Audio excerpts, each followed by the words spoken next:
This is RTV 6 News at 5:30, working for you. And now at 5:30, Unsolved Homicide. A family is not giving up and putting big money behind their search for answers.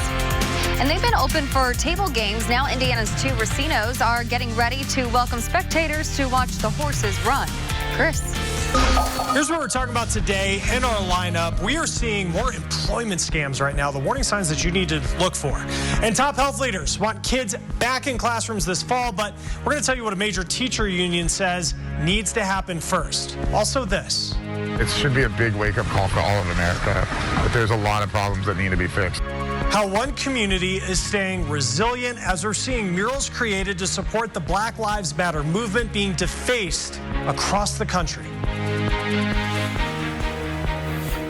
Well, did it feel a little bit better out there today? We didn't quite make it to the 90-degree mark. We were close, though, at 89 with all that sunshine. Just a few fair weather clouds here across central Indiana.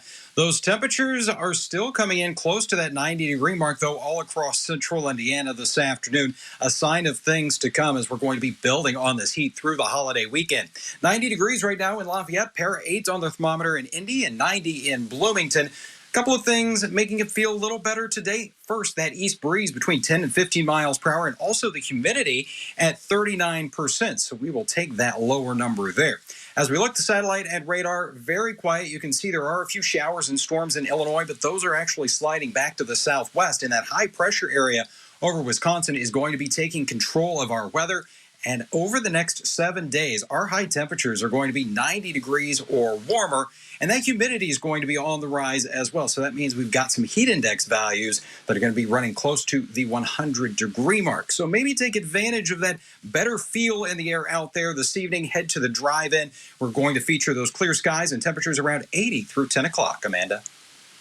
An associate of Jeffrey Epstein's been arrested. Gillian Maxwell was taken into custody this morning on charges related to the legal case surrounding Epstein. She has been accused by women of recruiting them for Epstein. Now, Maxwell has denied any wrongdoing. New developments in what's next for secret grand jury testimony from special counsel Robert Mueller's Russia investigation. Today, the Supreme Court agreed to hear the Trump administration's appeal of a lower court order for the material to be turned over to the House. That means no decision on this before the November election. The U.S. has set another record for new coronavirus cases. More than 50,000 new cases were reported Wednesday. That's a single-day record. For comparison, it took more than 2 months to record that number of cases nationwide when this pandemic started. New cases have increased in at least 37 states over the past week, but Dr. Anthony Fauci says it is not too late to turn this surge around. It does not have to be 100,000 cases a day. I use that number because I wanted to jolt people. If you leave the virus to its own devices, it will take off on you. Now, the stark numbers have prompted state officials to issue warnings about gatherings for the 4th of July. Doctors say it could be a perfect storm for another spike. Houston's mayor fears hospitals could reach capacity by mid-July if people don't help change this trajectory. Unless the behavior changes and people will engage in social distancing and wear their masks and proper hygiene, there could reach a point where they are really at their limit. In Nebraska, officials say people should keep a contact list if they invite guests over for the holiday. They're also advising outdoor events if possible and to avoid sharing things like sunblock. Mutations in the coronavirus will not make vaccines less effective. This is according to congressional testimony from the director of the National Institutes of Health. Francis Collins says the virus is different from others that can just change quickly to fight off treatments. Now, he says the big question is once we have a vaccine is if you're protected for life. It may be necessary to develop boosters as the virus slowly mutates. Checking back on the lineup, top health leaders are pushing to get kids back into schools this fall, but a major teachers union is raising concerns about how that's going to happen, what they say they need first. And talking about racism and racial inequality can be difficult. RTV6 and our partners at Radio 1 hope to help change that. Tonight we'll air a commercial-free 1-hour town hall called A Conversation on Race, Connecting Central Indiana. Panelists will discuss where we are right now, how to move forward, and how to deal with interactions with law enforcement. We spoke with city officials and your neighbors. One of our main questions, what do we as a community need to do to improve the state of race relations? We need to break the stereotyping. We need to get socially, we need to socially interact with each other racially. You know, step outside your comfort zone. It gets down to basics. I mean, we want to treat people the way we want to be treated. It's simple. So if we not be so quick to judge, but quick to love, then I believe we'll be in the right direction. Again, you can watch the full virtual town hall, A Conversation on Race, Connecting Central Indiana. Tonight at 7, it will air right here on RTV6 and on our digital platforms. It will also be simulcast on 3 Radio 1 stations. We'll be back after this break. And Kim Crawford, part of Constellation Brands. It's the news Indiana horse racing fans have been waiting to hear. Racinos in Anderson and Shelbyville will open for spectators this weekend. Hoosier Park in Anderson and Indiana Grand in Shelbyville will allow spectators for live racing starting Saturday. Both facilities will operate at reduced capacity, and guests will be strongly encouraged to wear masks. And the Indianapolis Motor Speedway is not ready to welcome fans just yet, but on Monday, track tours will resume and the Speedway Museum reopens Tuesday.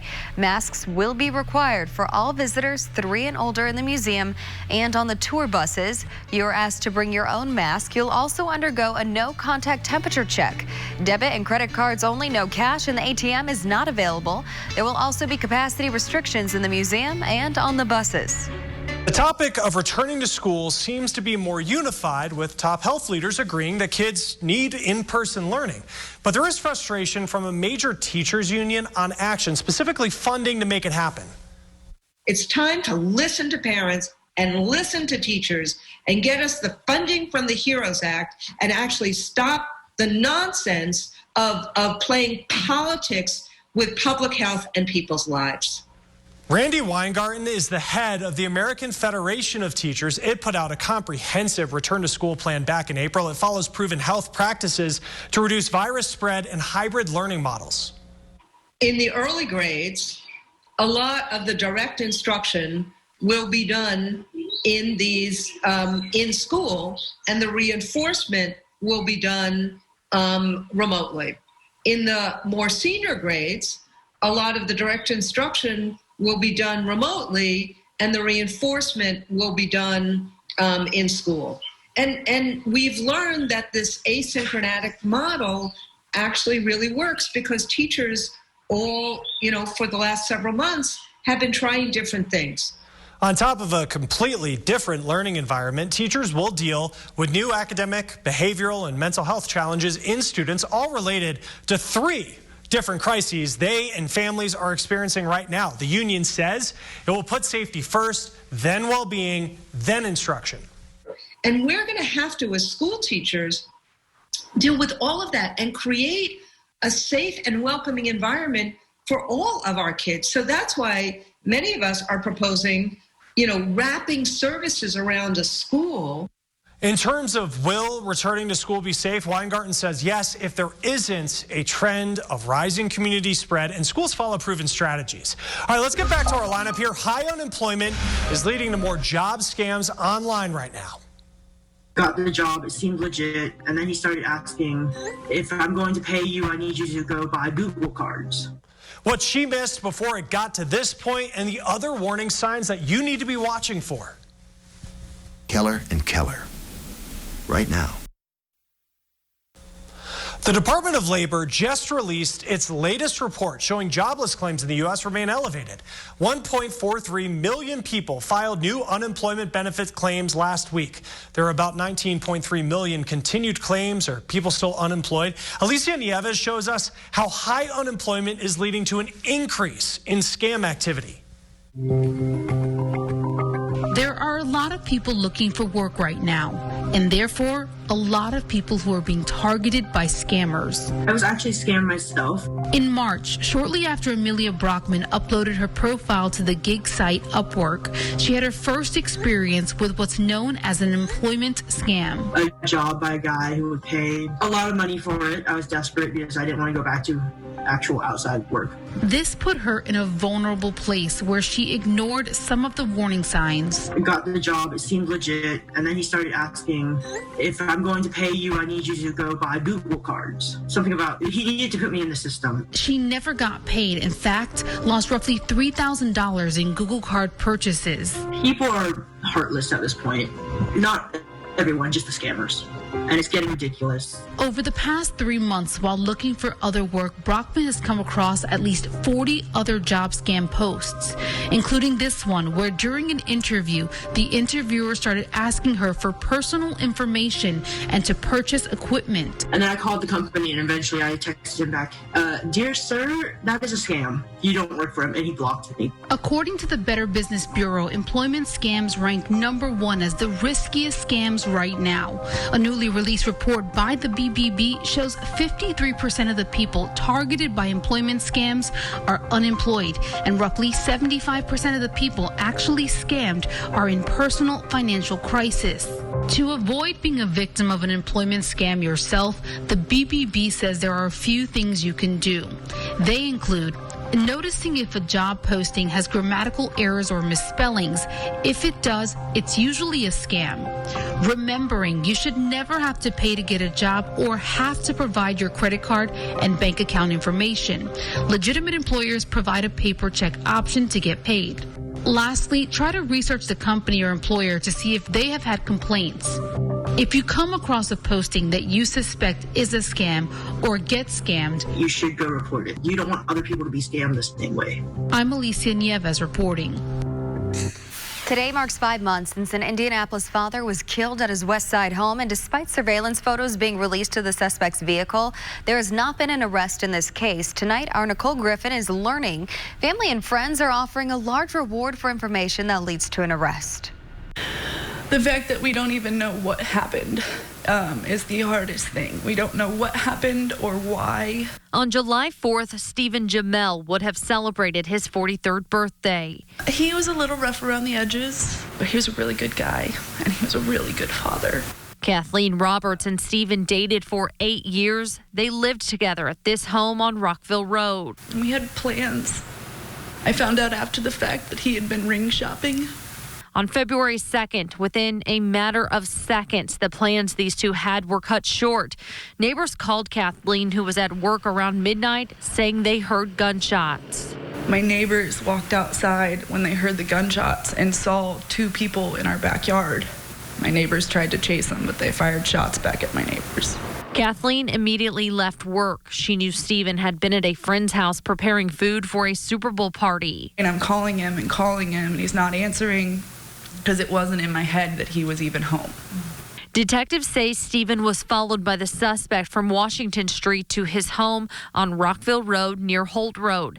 He was found shot to death behind the backyard fence. Police released these photos of the suspect's vehicle and are asking for the public's help finding it. If you don't want to say something because you're afraid of someone you love getting in trouble, at least you can still go visit them. He's gone. We can't go see him in jail. We can't talk to him. He can't be a father anymore, and it's not fair. Family and friends of Stephen Jamel are offering a $10,000 reward for any information that leads to an arrest or conviction in his case. If you have a tip for police, contact Crime Stoppers at 317-262-TIPS. Working for you, Nicole Griffin, RTV6.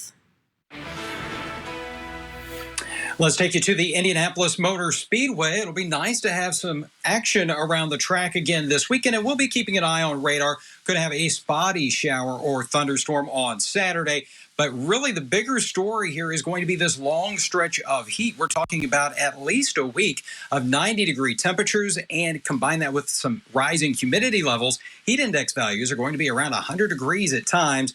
and those rain chances remaining pretty slim. Big holiday weekend. Let's get you right into your Friday planning forecast. Starts off with sunshine and warm. Temperatures around 70 degrees. Already middle 80s by 11 o'clock in the morning, and we'll find those temperatures returning to the lower 90s tomorrow. A little more humidity going to be in the air as well. High temperature 92 in Indy, 93 for you in Columbus, so it'll feel just a little bit hotter than that with those mostly sunny skies. Saturday and the 4th of July will start you off at noon here, partly sunny to mostly sunny skies, already 88 degrees. We'll be in the lower 90s, that isolated rain chance about 20%. And as we look at TrueCast through Saturday afternoon, again, not everybody's going to be seeing the rain here. And I think as we get a little closer to fireworks time, those rain chances are going finishing and moving on out of central Indiana. Checking out your 7-day planning forecast now, and there it is. 7 days of 90-degree heat, 95 by Monday with those partly sunny skies. Small rain chances, about a 30% chance of rain by Wednesday. Chris? Bright colors paint the streets and sides of buildings across America. Murals created as a symbol of solidarity for the Black community. But many already have scars across this country, vandalized with tar, tire marks, words of hate. Amanda Brandeis traveled to one community committed to fighting the backlash with unity. Where do you come from, and where are you coming from? Blood is spilling on the concrete. Santa Barbara, California. I found my sanctuary out here. Where do you come? A small coastal oasis with uniform architecture of red tile roofs and white walls. To have a black man on the side of a wall, which is supposed to be white, is not something a lot of people want to see, especially in Santa Barbara. The overwhelmingly white community has a black population of less than 2%. Yet for many, the killing of George Floyd struck a nerve deeper than ever before. And it's opening a lot of people's eyes. Enough for Bix Kaufman to break the city's long-standing tradition, inviting an artist to transform the white wall outside his club. I thought I was in another city. Ron Paris Green visits the mural twice a day. That's how you come together. You got to come together. Born and raised in South Central LA, 12 years old during the Watch Riot. So many cop murderers since then, and I thought that I'd seen it all. Stan Holders helped cover the wall with stories of pain endured by generations. They've never been in a chokehold, never had a knee on their necks. But the racism the mural was designed to combat resurfaced with a can of yellow paint. The words "All Lives Matter" sprayed over "I Can't Breathe." No, not surprised that racism is still prevalent in Santa Barbara as it is in the entire land, unfortunately. Similar headlines can be found from Vermont to Florida, Ohio, and Oregon. Murals meant to unify, defaced by acts of division. It should be a big wake-up call for all of America. But there's a lot of problems that need to be fixed, and it's not going to happen overnight. What's the matter with our minds? But in the face of hate, artists and activists grow more resilient. The mural was not only repaired within hours, but granted permission by the city to stay up indefinitely. How many more innocent black lives must be sacrificed for us to realize that we're all in this human race together? In Santa Barbara, California, I'm Amanda Brandeis reporting. Amanda, thank you. Let's check the news feed. Experts have a warning. If you are going to set off fireworks this weekend, remember, hand sanitizer has alcohol in it, and alcohol is flammable. Now, the National Safety Council says just leave the fireworks to the professionals. Now, you may have to sign a waiver if you want to go to an NFL game in the fall. The Athletic reporting the waiver would release the league from any liability if you get coronavirus at a game. With baseball expected to restart without fans, some teams are trying to give you a chance to be at games, sort of. The Oakland A's and San Francisco Giants will let fans buy cutouts to put into the stands, those prices starting at $49.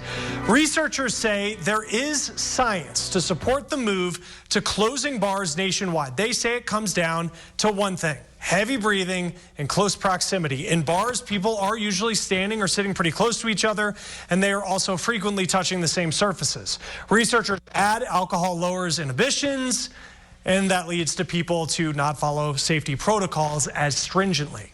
All right, let's take one last check of the lineup. College students were already seeing an increase in mental health concerns before the pandemic. How schools are preparing to address what is expected to be an even bigger issue this fall.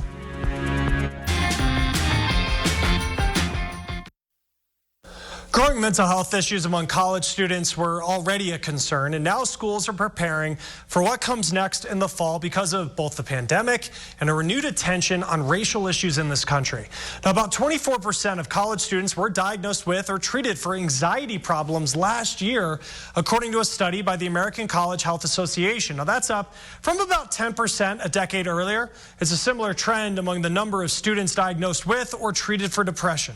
We're expecting those statistics to really skyrocket in terms of students just feeling a lot of fear, a lot of uncertainty, a lot of anxiety, a lot of despair with what has been going on and what things look like perhaps for them. Dr. Joy Himmel is a member of the COVID-19 task force for the American College Health Association. She says schools have already shifted to doing more remote telehealth sessions for mental health, but it has been a challenge in some places because of licensing across state lines.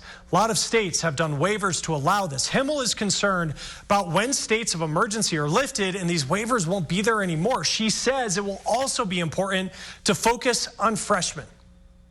One of the things that I think builds camaraderie, builds enthusiasm and energy for students is that bonding with fellow students. We're very social in terms of our humanness, and we need each other. And so it's very important to really look at physical distancing, not social distancing, and create social caveats for students to connect. Counseling staff at Howard University tell the Wall Street Journal they're planning an online program for first-year students to address this issue of a freshman year without the typical experiences. Counseling staff at Tulsa Community College say they are doing trauma training to really be prepared to help students better. And at Pace University, they have been doing online mental wellness workshops for students. Airports are finding new ways to make sure passengers in our cities are safe. Tomorrow, how this technology is looking for signs of COVID in one airport and how it might be protecting other cities within a few months. If you're a fan of the summer heat, you're probably going to like this 7-day forecast. Each of the next days featuring those highs in the 90s and the small chance for an afternoon shower or storm returning.